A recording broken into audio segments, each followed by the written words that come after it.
वफाकी वजीर बराए हवाबाजी गुलाम सरवर खान ने नया पिंडोरा बॉक्स खोल दिया है। कराची में तैयारा हादसे की रिपोर्ट कौमी असम्बली में पेश करते हुए कहा कि बदकिस्मत तैयारा परवाज के लिए 100% फिट था। तैयारे में किसी किस्म की फनी खराबी नहीं थी। कौमी असम्बली को बताया गया कि पायलट और मॉविन पायलट दोनों फोकस ही नहीं थे और उन पर कोरोना वायरस सवार था। वो आखिरी वक्त तक कोरोना पर गुफ्तगू कर रहे थे क्योंकि उनकी फैमिली कोरोना वायरस का शिकार थी और यही वजह है कि वो जहाज को ऑटो लैंडिंग से निकालकर मैनुअल पर ले आए। लेकिन जो जिम्मेदार हैं और जो हयात हैं वो हिसाब किताब से नहीं बच पाएंगे, ये भी उनका कहना था। गुलाम सरवर खान साहब ने यह भी कहा है कि सियासतदानों की जाली डिग्रियों की बात की जाती है, लेकिन बदकिस्मती से PIA के 4 पायलट्स की डिग्रियां भी जाली निकली हैं। पायलट्स को भर्ती करते वक्त मेरिट को नजरअंदाज किया गया। 40% पायलट्स के लाइसेंस भी जाली हैं। वफाकी वजीर ने मजीद ये भी कहा कि पाकिस्तान में मजमूई तौर पर 860 पायलट्स हैं। पायलट्स के इम्तिहानात में इंकशाफ हुआ है कि 260 पायलट्स ने अपनी जगह किसी और से इम्तिहान दिलवाया। उन पायलट्स को जाली डिग्रियां और जाली लाइसेंस बनवा कर दिए गए। उन्होंने ये भी बताया इसके साथ कि 54 में से 28 पायलट्स को शो कॉज नोटिस जारी किए जा चुके हैं। 24 के खिलाफ पर्सनल हेयरिंग की है। 9 पायलट्स ने रोते रोते ये एतराफ़ किया है कि उनसे गलती हुई। उन्होंने माफ़ी देने को कहा है, लेकिन माफ़ करने वाला अल्लाह है। बात करने के लिए कैप्टन रिटायर्ड सैफूर साहब हमारे साथ मौजूद हैं। सैफूर साहब, इस रिपोर्ट पर तफसीली बात करेंगे और टेक्निकलिटीज़ पर भी आएंगे, लेकिन ये मैं सबसे पहले आपसे जानना चाहूँगी कि नॉर्मली गुफ्तगू होती क्या है पायलट्स के दरमियान और कॉकपिट में? जब गुफ्तगू होती है तो किन मामलात पर होती है आपस में? और जिस तरह से हिदायत को नज़रअंदाज करने का आंसर रिपोर्ट में सामने आया है, 3 बार ये तैयारा ज़मीन पर अगर खाता है और ना पायलट को पता चलता है और ना ही ATC को पता चलता है, क्या ऐसा मुमकिन है? नहीं, ऐसा मुमकिन तो नहीं है और ये इसका अहाता करना बड़ा मुश्किल है कि पायलट्स आपस में क्या बातें करते हैं। वो कोई भी बात कर सकते हैं, लेकिन उनकी बात करने का एक वक्त होता है और एक तरीका होता है। लेकिन अनफॉर्चुनेटली जहाँ तक इस हादसे में इसका ताल्लुक है, टेक ऑफ और लैंडिंग 2 ऐसे फेजेस हैं पूरी फ़्लाइट के जिसमें सबसे ज़्यादा एक्सीडेंट होते हैं। अगर आप पूरी दुनिया का डाटा उठा लें तो इसमें मैक्सिमम एक्सीडेंट्स जो हैं, अगर मैं गलत नहीं हूँ तो मेरा ख्याल है 75 to 80% ये सारे हादसा टेक ऑफ और लैंडिंग के दौरान होते हैं।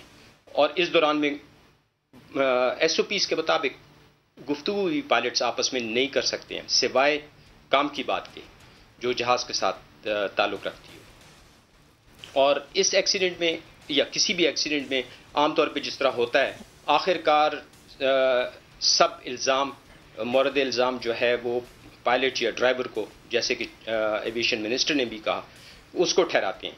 लेकिन ऐसा गलत है। गलत मैं इस सेंस में कहूँगा क्योंकि इसके पीछे बहुत सारे मुहर्रिकात होते हैं जिसकी जो इस नौबत तक आते हैं कि जहाँ पे ये आखिरी गलती ड्राइवर या पायलट करता है और वो एक्सीडेंट हो जाता है। अच्छा सैफूर साहब, इस रिपोर्ट में ये भी कहा गया है कि पायलट फोकस्ड नहीं थे, कोरोना का खौफ उनके दिमाग पर सवार था। आप ये समझते हैं कि फ़िज़ाई माहिरीन नफ्सियात की राय इस रिपोर्ट में शामिल होनी चाहिए थी और रिपोर्ट पर आप मुतमईन हैं खुद क्योंकि आप चूंकि कैप्टन रह भी चुके हैं? क्या आप समझते हैं कि इस रिपोर्ट में अभी भी लूप होल्स बाकी हैं? लूप होल्स तो बहुत हैं। जहाँ तक इस एक्सीडेंट का ताल्लुक है, उसमें अगर आप इक्वेशन बनाएं तो 1+1 बहुत सिंपल है। आखिरकार आके तान पायलट पर ही टूटती है और इसमें कोई शक भी नहीं है। लेकिन इससे ज़्यादा ज़रूरी ये चीज़ है कि इन चीज़ों को देखा जाए कि इसके पीछे क्या मुहर्रिकात थे। जिस तरह कि एविएशन मिनिस्टर ने खुद कहा, सिविल एविएशन रिस्पॉन्सिबल है। उसने अगर लाइसेंस में, तो आप सोचें अगर लाइसेंस जहाँ पे जाली इशू हो सकते हैं वहाँ पे और क्या क्या काम होते होंगे। ये तो सिर्फ सिविल एविएशन का है। फिर इसमें ऑपरेटर्स, एयरलाइन ऑपरेटर्स जो हैं उनकी गलतियाँ होती हैं। कई चीज़ें वो छुपाते हैं, कहीं टाइम की, कहीं वक्त की, ये सब पाबंदियाँ उनको तोड़ा जाता है। लेकिन जहाँ तक वो एक महफूज हद तक होते हैं तो उनको एक्सेप्ट किया जाता है। लेकिन नहीं, इन आखिरकार जो तान पायलट पे टूटती है, मैं उसके खिलाफ हूँ। गो के इस केस में आखिरी गलती यही लग रही है कि पायलट की है। लेकिन क्या अगर मैं ये कहूँ कि कंट्रोलर क्या कर रहा था? सैफूर साहब, ये क्लिप आपने सुना, अगर दूसरे अल्फाज में ये कहा जाए कि पायलट ATC को शटअप कॉल दे रहा है तो ये गलत ना होगा कहना, अगर आपने सुना है तो? जी बिल्कुल। ये ठीक नहीं है, मैं इसके बिल्कुल हक में नहीं हूँ, लेकिन एट द सेम टाइम जब एटीसी कंट्रोलर एक एग्जेक्टिव कॉल देता है और वो कहता है कि ब्रेक ऑफ, तो बात खत्म हो जाती है। पायलट सिर्फ रिक्वेस्ट कर सकता है कि आई कैन एडजस्ट, जैसे इस केस में उसने कहा कि आई कैन एडजस्ट, लेकिन आई कैन एडजस्ट की एक दफ़ा होता है ना, 3 दफ़ा तो नहीं होता। जब पहली दफ़ा उसने कहा और उसने छोड़ दिया कंट्रोलर ने, तो कोई बात नहीं, लेकिन जब दूसरी दफ़ा उसने फिर भी देखा कि ये अभी भी बहुत हाई अप्रोच बना रहा है, तो उन्होंने जो है उसको कहा कि उसने फिर सजेस्ट किया, लेकिन सजेस्ट करने की मैं बात नहीं कर रहा हूँ, उसको डायरेक्ट करना चाहिए, इम्पोज करना चाहिए कि यहां से आप ब्रेक ऑफ कर लो, खत्म। अब अगर वो ना करे तो फिर उसका कसूर है, लेकिन ऐसा कभी भी पायलट नहीं करेगा जब उसको एग्जेक्टिव ऑर्डर मिलेगा एटीसी की तरफ से, डू इट लाइक दिस। क्योंकि यही पायलट्स को, इनको मैंने दुबई में भी देखा है, दूसरी जगहों पे देखा है, ऐसा कभी भी नहीं होता कि इन्होंने उनके साथ आर्गू भी किया हो, क्योंकि वो उसी वक्त जब वापस आते हैं उसके पास बहुत अथॉरिटी होती है एटीसीओ के पास, वो नीचे आके उसको खड़ा कर लेते हैं जहाज को, पायलट को बुला लेते हैं, रिपोर्ट बना दें।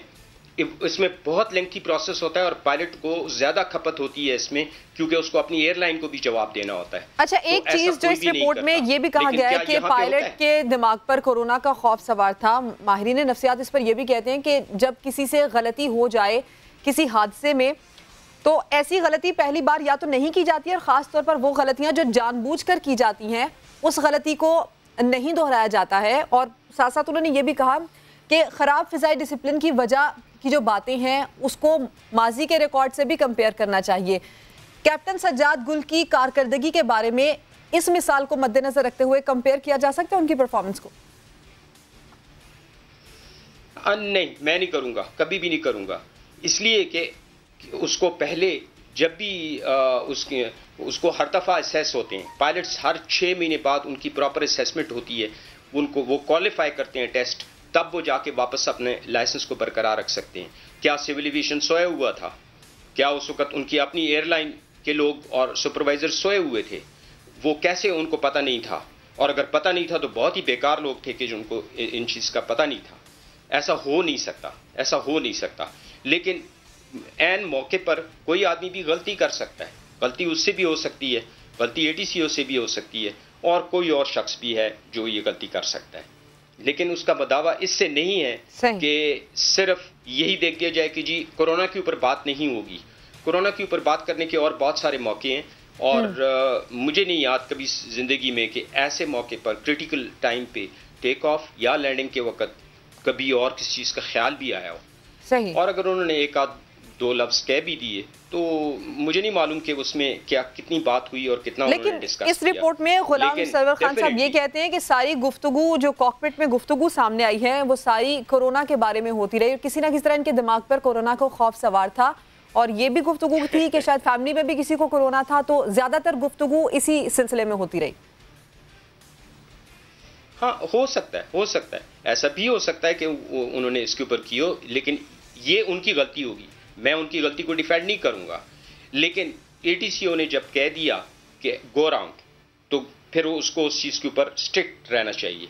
अगर अप्रोच उसकी गलत है, अगर इतना स्टीप आ रहा है, तो उसको वो रेडार के ऊपर देख रहा है, उसको सब पता चल रहा है। वो चीज़ें जो हम अभी देख रहे हैं वो उस वक्त मौके के ऊपर देख रहा था, उसको कभी भी अप्रोच के लिए क्लियर नहीं करना चाहिए था। अगर वो एक कॉल देता, you are not cleared for approach, break off present position, मैं देखता हूं कि वो कैसे लैंड करता। ऐसा हो ही नहीं सकता। तो फेलियर एटीसी की तरफ से भी है, लेकिन ये सारे फेलियर्स अगर काउंट करें तो पीछे ये सिविल एविएशन और उसकी एयरलाइन तक पहुंचते हैं, सब लोग इसमें रिस्पॉन्सिबल हैं। यानी कि आप ये समझते हैं कि सिर्फ ये दोनों नहीं बल्कि सेफ्टी कल्चर तक शामिल तफ्तीश होने चाहिए, आप ये कह रहे हैं? जी बिल्कुल, मैं यही कह रहा हूं कि सब लोग इसमें कसूरवार हैं। और जिस तरह के एविएशन मिनिस्टर ने खुद कहा कि इसमें लोग अगर पैसे दे के इम्तिहान देते रहे हैं, दूसरे लोग उनकी जगह बैठे हैं, ये चीज़ें मैंने देखी हैं, मैंने खुद देखी हैं कि इन चीज़ों के ऊपर, और मैंने बात की है, लेकिन इसके ऊपर एक्शन कोई नहीं हुआ। इसलिए कि सिविल एविएशन अगर एक्ट करती है तो वो उनके अगेंस्ट ही आता है, अखबार में it becomes a hot topic. कल को मीडिया में, जैसे अभी आप ये केस डिस्कस कर रही हैं, यही चीज़ जो है उनकी डिस्कस होनी थी। उस चीज़ से बचने के लिए सब चुप मुंह पे उंगली रख के बैठ जाते हैं। उनको पूछा मैंने, वो कहते हैं जी हमें पता है, क्योंकि मैं उस वक्त जो है एक स्कूल का चीफ पायलट था जो कि अब बंद हो चुका है। उस स्कूल में उधर से मुझे पता चला कि कुछ स्टूडेंट्स ने पैसे दे के इम्तिहान पास किए हैं। अब आप मुझे बताएं कि अगर पैसे दे के उन्होंने इम्तिहान पास किए हैं तो किस तरह किए, क्यों किए हैं? जब मैंने ये सिविल एविएशन से पूछा तो उनके पास कोई जवाब नहीं था। वो कहते हैं कि हम ये बात करेंगे तो हमारे ऊपर उछलेगी और हमें अपने स्टाफ को पकड़ना पड़ेगा। मैंने कहा बिल्कुल आपको पकड़ना पड़ेगा। इतना संगीन मामला, आप नहीं समझते कि ये तो इंसानी जानों से खेलने का एक कारोबार इसको कहा जाए तो गलत ना होगा? हाँ जी बिल्कुल, लेकिन ये तो हम सब करते हैं ना, ये तो मीडिया भी करता है। आप लोगों ने क्या कभी इन चीज़ों को, इश्यूज को प्रोग्राम बना के उठाया?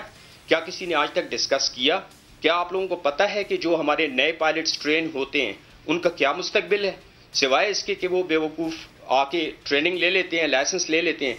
अगर जो ईमानदारी से लेता है तो उसके बाद वो क्या करेगा, कहाँ जाएगा, कैसे आगे बढ़ेगा? ना उसके लिए गवर्नमेंट ने सोचा है, ना उसके लिए सिविल एविएशन ने सोचा है। और जब भी इनको कुछ कहा है तो उन्होंने आगे से उसको ठंडा कर दिया, इस बात को, इसके ऊपर कभी बहस नहीं। सैफूर साहब, आपका पॉइंट आ गया, आपने वक्त दिया, आपका बहुत शुक्रिया।